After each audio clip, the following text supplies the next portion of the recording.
This episode from the life of Sherlock Holmes will be transmitted to our men and women overseas by shortwave and through the worldwide facilities of the Armed Forces Radio Service. Petri Wine brings you Basil Rathbone and Nigel Bruce in the new adventures of Sherlock Holmes.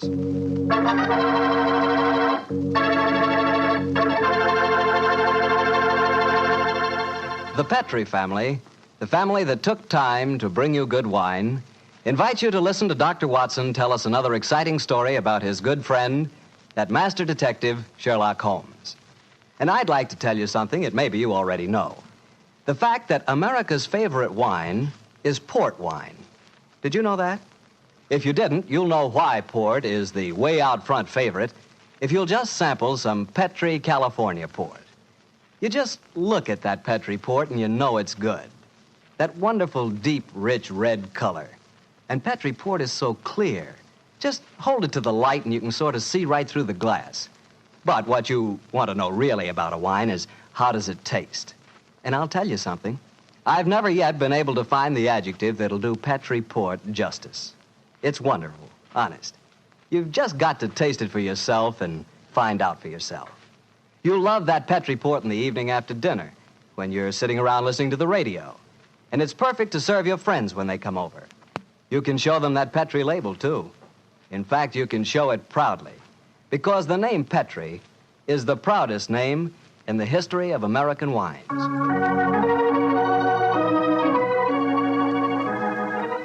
And now for our weekly doctor's visit.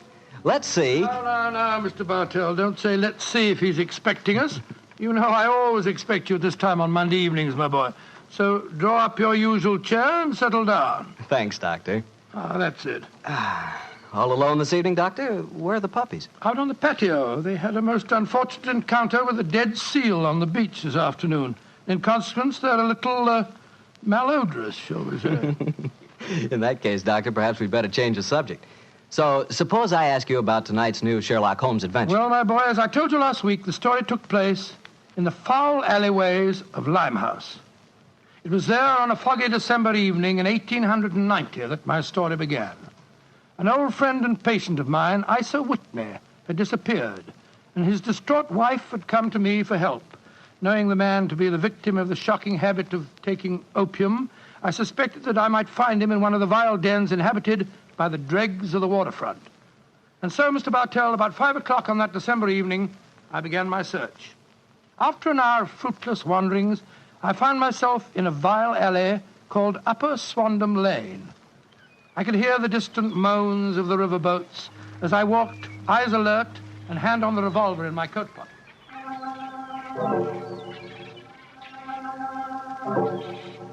Suddenly, I saw a steep flight of steps leading down to a black gap, like the mouth of a cave. I walked down them.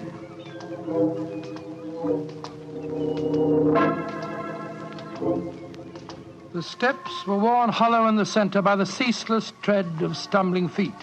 I reached the bottom. A door faced me, and above it, a flickering oil lamp winked warnings at me. I found the latch and lifted it.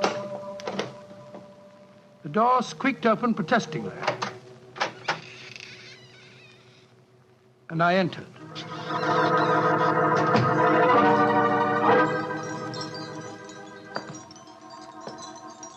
There was a tinkle of Chinese wind bells as I walked towards a long, low room. A strange sight met my eyes. Through the gloom, thick and heavy with the brown opium smoke, I saw that the room was terraced with wooden berths, like the forecastle of an emigrant ship.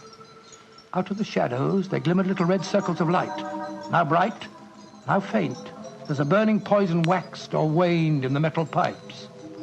Bodies lay in strange, fantastic poses. Bowed shoulders, bent knees, heads thrown back. The attendant came up to me with a pipe and beckoned me to an empty berth. I haven't come here to smoke your filthy drug. I'm looking for a friend, Mr. Isa Whitney. No, Mr. Whitney here. Well, I'm going to search the place. You must not disturb the priest. I'm carrying a revolver, so you'd better not argue with me, my good man. Out of the way. I searched that filthy den, but found no trace of my missing friend. As I was leaving in despair, A long, shaking hand reached out and plucked at my sleeve.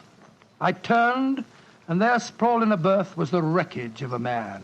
His gaunt face yellow and twitching, his clothes filthy and ragged, and the pupil of his eyes like pinpoints.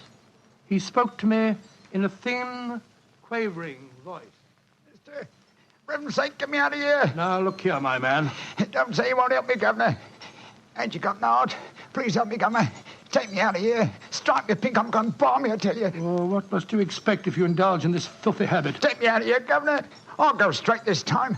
Cross me out, I will. Oh, very well. Come along with me. I suppose it's my duty to help you. Ah, bless you, Governor. Here you are. Here, now, give me your arm. You cannot take him away. He owe me money. That's a bleeding lie. I paid him when I come in, I did. He cannot go with you, mister. You remember what I said about my revolver, you blackguard? If I have any more trouble with you, I'll fetch the police. Come along. He owe me money. He owe me money. Infernal scoundrel, owe me money. Tell him all proper, Governor. I'd off you didn't.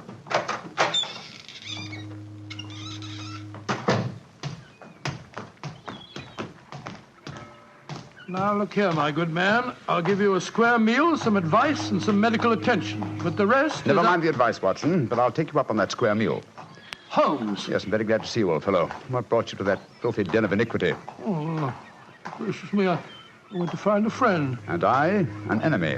Your disguise is wonderful. It completely fooled me. But I'm afraid the proprietor was beginning to penetrate it. That's why I staged the little rescue scene. Had I been recognized, my life wouldn't have been worth an hour's purchase. Well, how long had you been there? Why were you there? Come on, Holmes. Tell me all about it. With pleasure, old chap. But first, let's find a chop house. I want that square meal you promised me.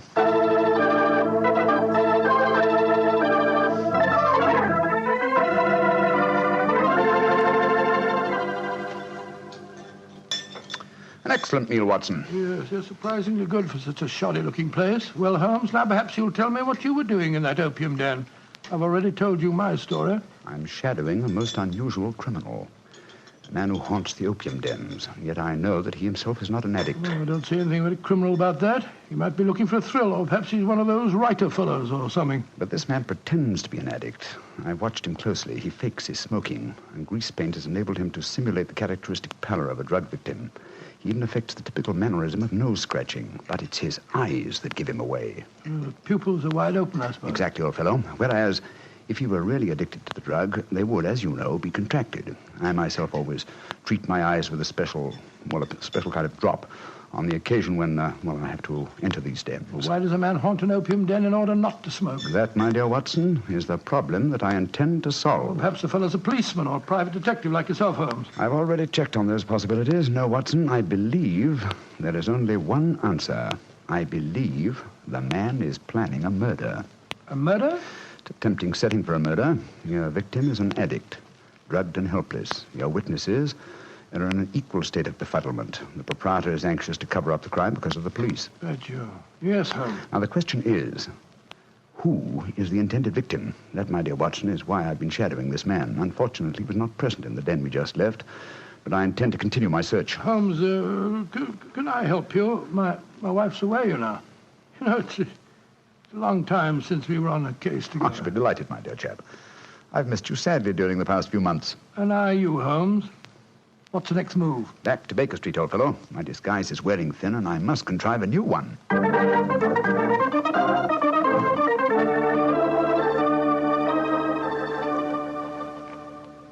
New disguise, eh?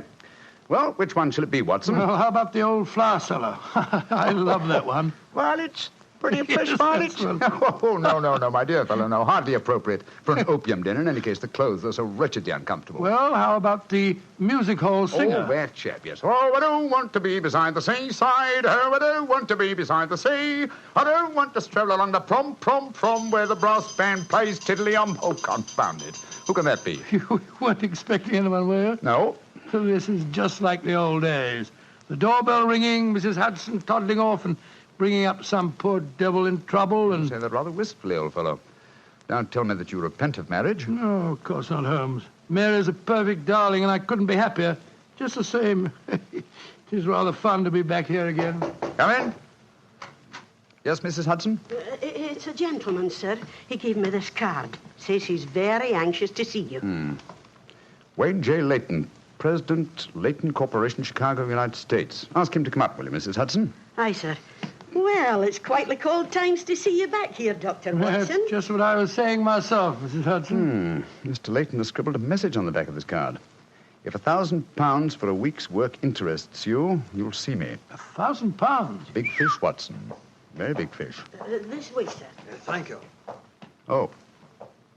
How do you do, Mr. Leyton? I guess you're Sherlock Holmes. You guessed correctly, sir. Excuse me. Oh, Mrs. Hudson, just a moment, Mrs. Hudson. Aye, Mr. Holmes.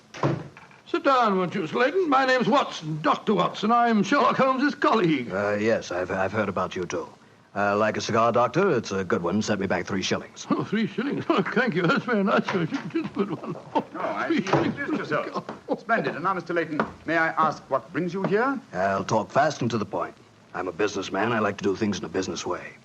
I have a chance to control the guano deposits of the Republic of San Pedro.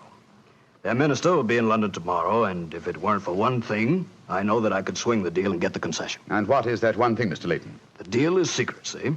I thought no one knew about it, but when I got here, I found out that my biggest business rival has gotten wind of what's going on. He's an Englishman.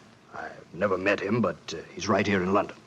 Now, I'm not going to tell you his name, not until you give me your word that you'll work for me. Just what you wish me to do, Mr. Leyton. Get this rival of mine and keep him out of circulation for a week. I don't care how you do it, and I won't ask. In a week's time, I'll give you the other half of this £500 I brought with me. Oh, good Scott. What kind of Watson, detective give do you... Mr. Leyton his hat and gloves. That's it. Thanks, old fellow. Goodbye, sir. What are you doing, throwing me out? I can't think where you gathered the impression that I indulged in kidnapping. Once again, goodbye, sir. And here, sir, you can take back your cigar. Well, if you don't want some easy money, I'll soon find someone else that does. This is the last you'll see of me, Mr. Holmes. Life is full of little consolations. Some people seem to think that money can Watson, the game's afoot. Mr. Leyton is the man I've been seeking. The man who pretends to be an opium smoker. Why in Basil, you let him get away? Here, I'll go after him. No. Don't worry.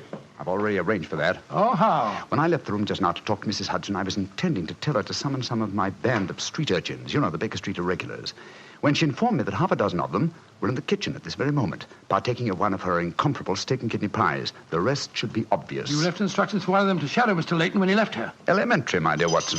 Oh, don't tell me that Leyton back again. No, I think not. I should say that at the moment he's just about to walk out of the front door. No, I think we shall have another visitor.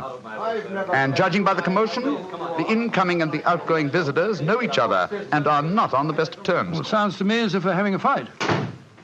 Here comes Mrs. Hudson to tell us about it. Come in. Oh, Mr. Holmes, you've got another visitor. So I gathered. Mrs. Hudson, you gave my instructions to one of the boys? I did that, sir. Young Wiggins was going to follow the gentleman. Mrs. Hudson, what was all that commotion about downstairs just now? Oh, it was the 2 gentlemen shouting at each other. Him that was leaving and the one that was waiting on the doorstep. And who is our new visitor, Mrs. Hudson? Here's his card, sir. Oh, thank you. Linton Chumley, 9 Belgrave Square. Well, ask him to come up, will you, Mrs. Hudson? Very well, Mr. Holmes. Oh, one thing more. Yes, sir. Please instruct another of the Baker Street irregulars to follow this Linton Chumley when he leaves here and report to me. All right, sir. You're taking no chances, Holmes, eh? You're having this fellow shadowed, too. Leyton is a potential murderer. Of that I'm convinced. This Mr. Chumley might possibly be his intended victim. While we're talking to him, Watson, old fellow, I want you to be sure to look at the condition of his eyes. Yeah, I certainly will. Come in. Oh, good evening, Mr. Chumley. Are you Mr. Sherlock Holmes? I am. This is my colleague, Dr. Watson. How do you do, sir?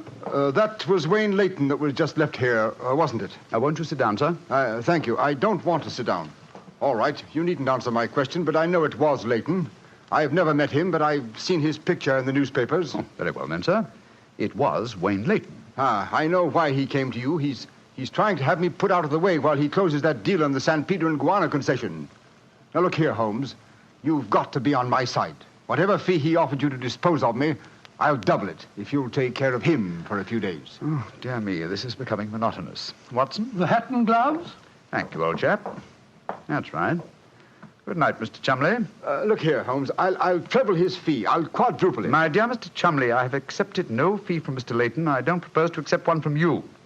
Your hat and gloves, sir? That man is out to kill me, Holmes.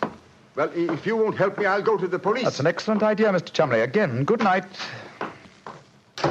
Did you notice his eyes, Watson? Yes, the pupils were contracted. He's obviously an opium addict. And also a potential corpse. What do we do now? Wait for the irregulars to report? No, you return home for your medical bag. I have a feeling that you'll need it before the night is out. Then come back here. If I've gone before you return, I'll send one of the irregulars to bring you to wherever I may be. Wait until you receive a message from me. On your way, old chap. There's work ahead of us.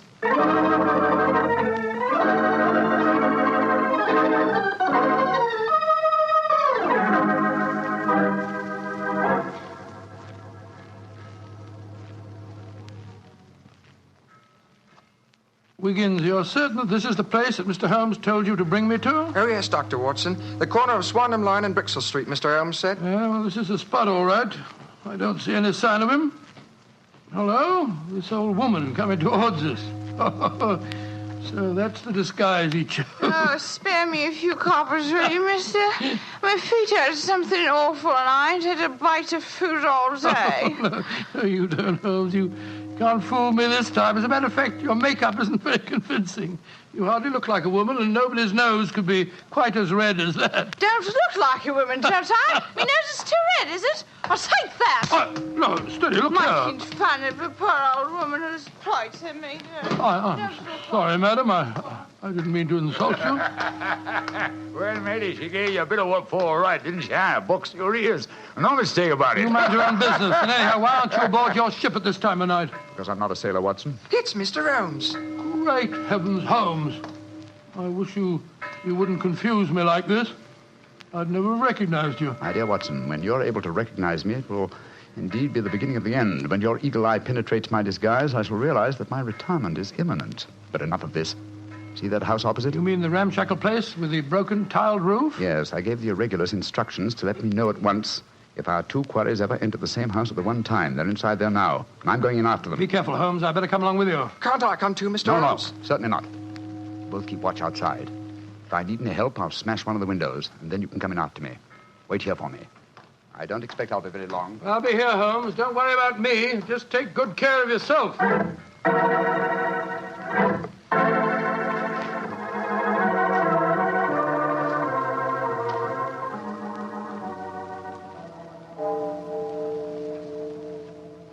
It's 1 o'clock, Doctor. Yes, I know, Wiggins. He's been in there half an hour.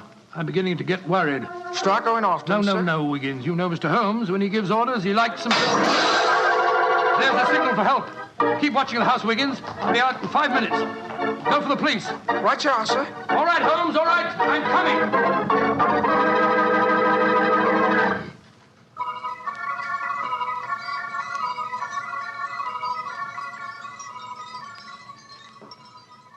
You have searched my house from basement to attic. Why do you not give up? I tell you again, there has been no one here tonight. But my friend came in here half an hour ago. I saw him, and before that, 2 other men are known to have come in here. If that is so, then where are they? 3 men cannot vanish. That's just the point, you scoundrel. Out of the way. I'm going to search this hovel again. I'm not leaving here until I find Mr. Sherlock Holmes.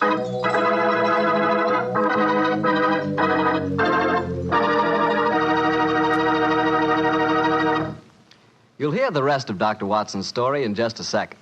And if you don't mind, I'll take that second to say just one word to the ladies. And that word is muscatel.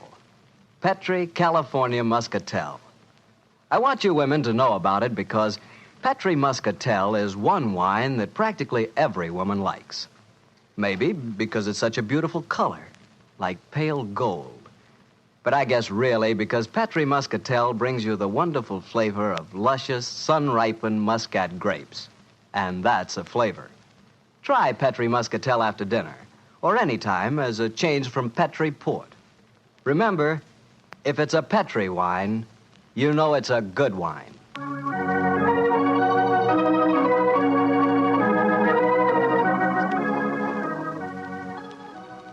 And now back to Dr. Watson and tonight's story, The Eyes of Mr. Leyton. Well, what happened next, Doctor? When you searched the house for the second time, did you find any trace of Sherlock Holmes or the 2 rival businessmen? No, Mr. Bartell, I'm afraid I didn't. What did you do? I told Wiggins to report the matter to the nearest police station and then rattle back to Baker Street in a hansom cab as fast as I could. When I arrived at the old familiar doorstep, I wrenched at the bell in a frenzy of anxiety. Finally, the door opened, and there stood Mrs. Hudson. Dr. Watson, What is it, sir? Why, you're as white as a ghost. Mr. Holmes, is he here? Aye, sir, came in half an hour ago. He was dressed as a sailor and was half carrying some drunken friend of his. Oh, thank heavens he's safe. I'll go up. All right, sir.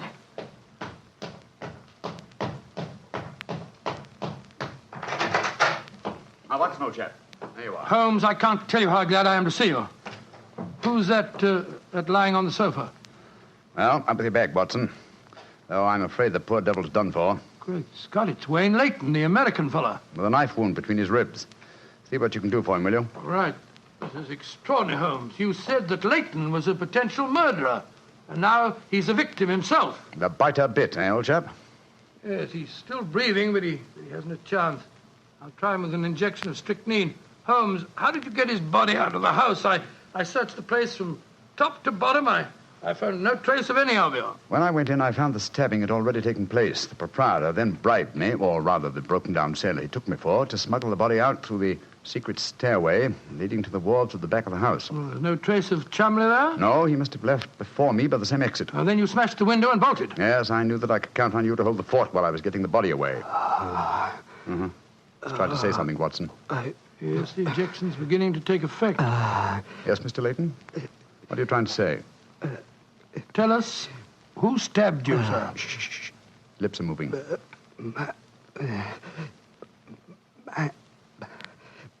Mandalay.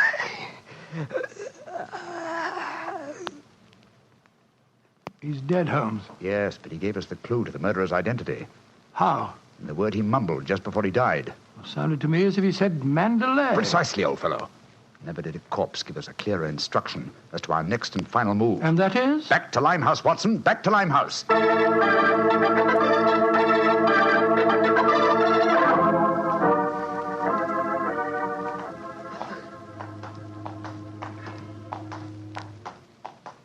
Here we are. This must be the place. What's this? Another opium den? Yes, I knew that since Chumley refrained from smoking earlier on in the night, in order to keep his faculties alert for murder, that an enormous reaction would set in.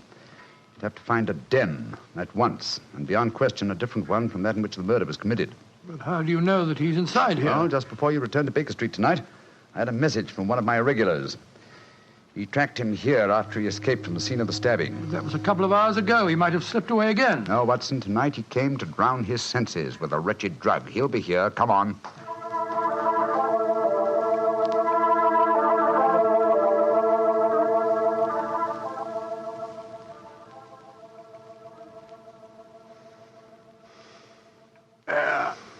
That second injection of caffeine should bring him round. He's heavily drugged, but I think it'll work. Surprising what a £5 note will do, isn't it? Yes, the proprietor let us bring Chumley into this private room, and Look, he's coming to.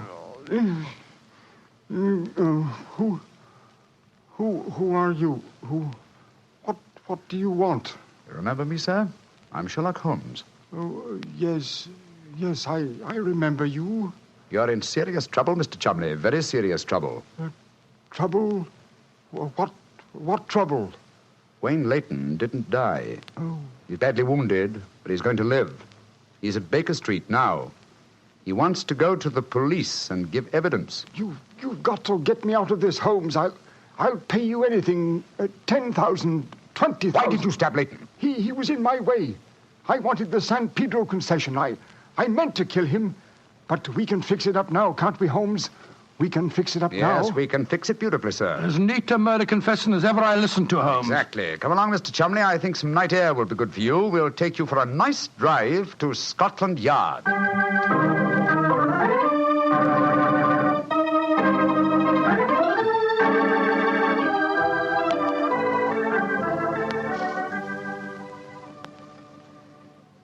I brought you some kippers, gentlemen. You've both been up all night, and I'm sure you can do it. It's very thoughtful of you, Mrs. Hudson. Yes, indeed it is. What is Mrs. Watson going to say when she finds you've been out all night? Oh, don't you worry about that, Mrs. Hudson. She's very understanding. It's lucky for you that she is. Well, I'll go and leave you to your breakfast. Holmes. Yes, dear fellow? There's only one thing that puzzles me about this case. Oh, what's that? When Leyton was dying, he muttered the word Mandalay.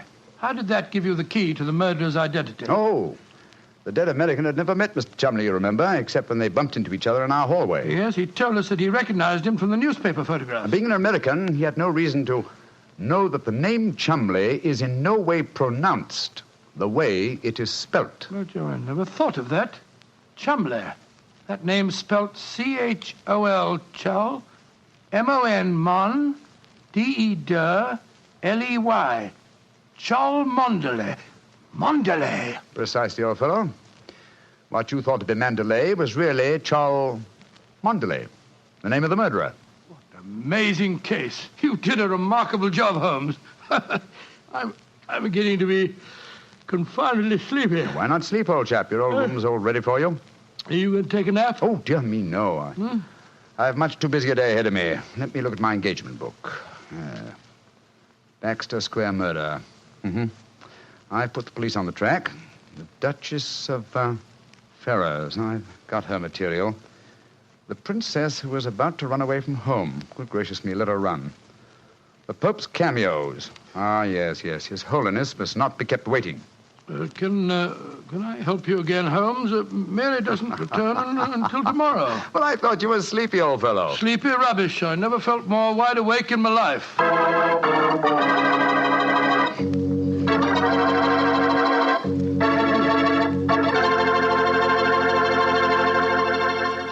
That was a swell story, Doctor. I'm glad you enjoyed it. And it was really funny when you mistook that old lady for Holmes and she slapped your face. It wasn't very funny at all.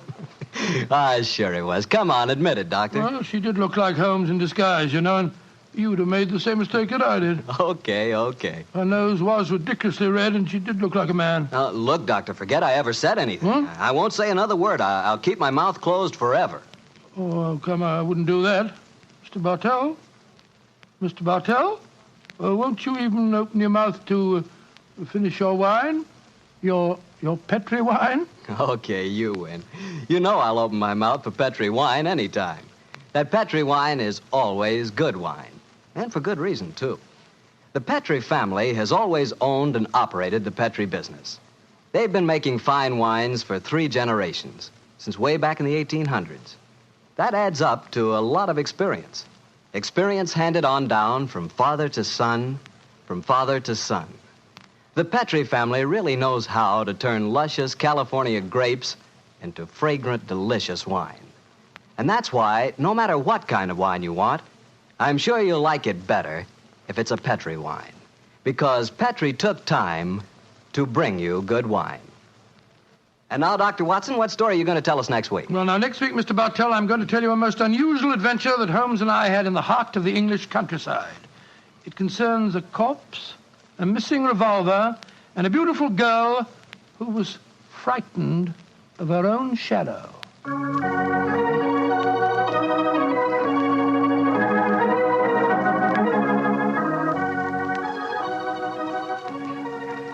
Tonight's Sherlock Holmes adventure is written by Dennis Green and Anthony Boucher and is based on an incident in the Sir Arthur Conan Doyle story, The Man with the Twisted Lip.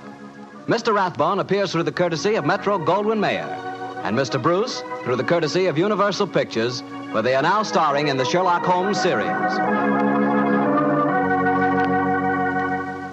The Petri Wine Company of San Francisco, California, invites you to tune in again next week, same time, same station.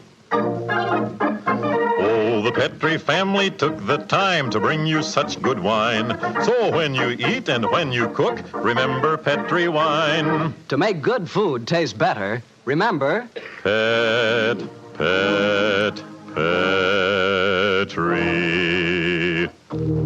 wine. This is Harry Bartell saying good night for the Petri family. Sherlock Holmes comes to you from our Hollywood studios. This is the Mutual Broadcasting System.